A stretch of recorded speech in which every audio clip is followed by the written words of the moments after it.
Well, hello YouTube! Hey guys, it's Fletch. Welcome back to the Big Sky Tactical Channel here in Big Sky Country, also known as Montana. Guys, today we're going to be looking at reloading from a SHTF WRL or NSIG, normal society's gone. Basically just means, today whatever society means to you is one way. The next day, it's completely the opposite of that, and being able to reload or remake ammunition could be very important. God forbid that should ever happen. So basically, what I've got out here is I've got consumables and equipment here to show you and to go over with you. And so that this kind of flows, what I'm going to try to do anyways is I'm going to try to do this in the order and sequence in which you would need that particular item. So let's go ahead and dive right in, guys. A lot of this stuff I've done reviews on, and so if I tell you I've done a review on it, I'll try to put a link in the description box as I'm making this video in April of 2012. The description box happens to be below. It may be somewhere else whenever you're watching this, but I will put links to the other videos in there so you can go and you can take a look at them. I also did a full series on the basics of reloading, so I'm not going to spend a lot of time talking about how this particular equipment works. So if you want to see how something works, please go back and take a look at the videos that I've already done. Alright, so let's go ahead and dive right in. The first thing that you're going to need if you want to be able to reload is you're going to need brass. And brass is, the part that, your weapon shoots out of it after it fires a round. And guys, I realize that the way I'm explaining this is kind of the lowest common denominator. And for those of you that have experience, please be patient with those that don't. So, but again, you've got brass. Now, the first thing you want to do is you want to clean the brass. Now, in order for this brass to work, it doesn't need to be all clean, bright, and shiny like this, but you do want to clean it a little bit first to make sure that there's no dirt and grit in it. So a real simple and easy way that you can clean your brass is to just get a plastic jar, kind of like this. This is an old pickle jar, and put some low sudsing detergent, dishwashing detergent in there like would go in your dishwasher, and just shake it up in there and let the brass sit for a while, drain it out, and then let it drain, spread all the brass out, and maybe on top of a hot stove or in the sun or something like that. It's a summertime, and make sure that it dries out really well before you try to reload it. Alright, so you want to clean the brass. The next thing you want to do is you're going to want to de-prime the brass or take the primer out. So as you can see here, the one on the right still has the primer in it, the one on the left doesn't. There's just a cavity there, that's called the primer hole, where the primer goes. So you're going to want to use, this is a product that I just started using and I really like, is the Lee decapping die. This is a universal de-priming die that you can use, and it will work on anything common, we'll just put it that way. It'll work on anything that's common out there, and you just need to have the right size shell holder for your press for whatever round you happen to be using. But if you have a die set, typically you're going to have the right shell holder that you need. If you want to, let's say, just save brass and start cleaning it and saving it or whatever, you can buy the separate shell holders separately or in a kit from places like Lee. So you're going to need to de-prime the case, and that's what it looks like. So also in that light, you're going to need a, let's see here, reloading press. So there's a reloading press right there, and then I've also got a second reloading press over here. Reloading presses can be found fairly inexpensively depending on where you live and the time of year, so on and so forth. So, you know, just be creative in trying to find, you know, maybe used equipment. Lee also makes starter kits that have a lot of this equipment here already in it. You can get them for about $100. It comes with a press and a scale and, you know, all of the basics that you're going to need to be able to reload for about $100. But I wanted to touch on all of this stuff so people that may not have an understanding of this would have a basic understanding of what it's going to take to get into reloading if they're looking at it from a self-reliant standpoint. All right, so we need a piece of brass. We talked about that. We need to be able to clean it, deprime it. Next, before you put powder in the shell, you're going to need to make sure that your shell casing hasn't become excessively long. And this Lee shell trimmer is a great tool for that. And I don't think I've done a review on this yet, so I'll just show you real quick. Basically, you've got a little jig here with a different size shell holder on there. You slide it in there. You tighten it down like that. You take your cutter jig, and this part here is the jig. It's a different size depending on what caliber you're doing, and then this is the cutter. You slide it down the neck. You jiggle it around so you know that it dropped down inside of the powder hole on the bottom, and you just turn it back and forth until you can feel that it's not cutting on this top edge. And it did cut just a little bit off the top there. And then you just, you know, turn it and you take the shell out. And the next thing that you would do is you take your deburr and chamfer tool. This happens to be an RCBS here, and you just give it a couple of quick turns on the inside, a couple of quick turns on the outside, and that shell is good to go now. All right, so this does come, or the cutter rather, comes designed for you know, many different rounds that are out there. This is a 223 or 5.56. This is 7.62 by 39. You can get them for 30-06, 243, whatever. I just have a couple out here for you to see. All right. Another thing that you're going to want to do is clean out your primer pocket once you have removed the primer. And so here is just the basic. This is a Lee pocket cleaner, primer pocket cleaner. And the smaller end is for your small rifle or small pistol, and the large end is for large pistol or large rifle.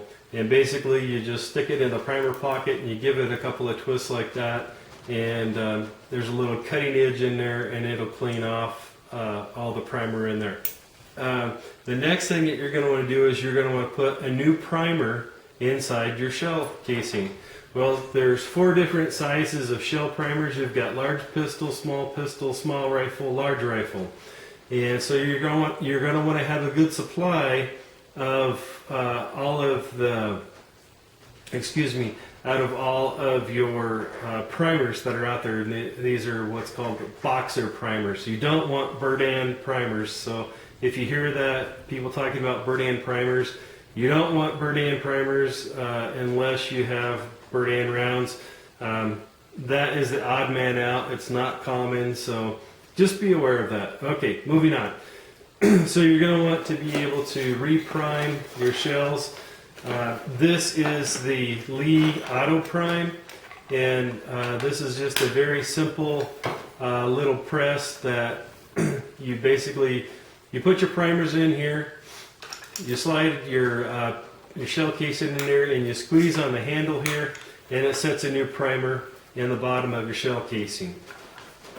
And I fully talked about this in the reloading, basics of reloading, so I'm not going to spend any more time on that. So you're going to put a new shell or primer, excuse me, in your shell casing.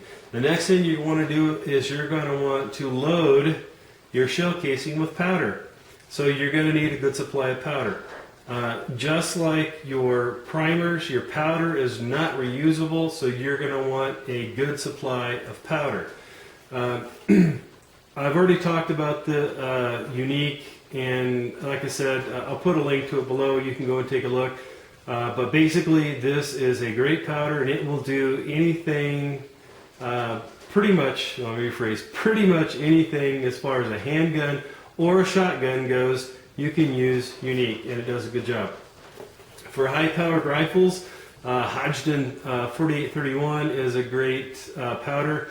You can do like 30-06, 243.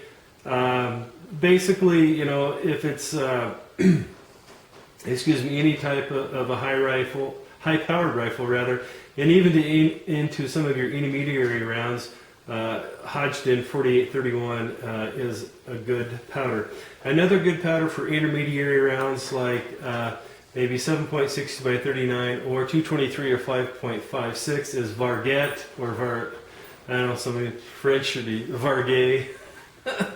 But instead of, you know, like Target with the T as in Tom, it's V as in Victor, so Varget is also a great powder that will work for a lot of different rifle rounds. So I would also recommend it. And I don't have a bottle of it here today to show you guys what that looks like. So you're going to need powder. Next, you're going to need to be able to weigh your powder, and that's how you know how much powder to put into each one of your rounds. So this scale here happens to be a Lyman, and I know that this may look a little rinky-dink the way that this is set up here, but these do work. They are very accurate, and all of your major reloading manufacturers make them. You don't want a electronic scale if it's for your preps or your self-reliance, because if you have no electricity, that digital scale is not going to do you any good. So you're going to want a manual powder scale. All right, so next, talking about the powder, you're going to want to know how much powder that you need to put in for each round. And so you're going to want several reference books. This is a Hornady book. This is the 3rd edition, which was, this is pretty old actually. I think it's back in the 70s or 80s that this particular one came out. But some of the nice things about some of these older books is they'll have more recipes in there for the older powders than what the newer ones did.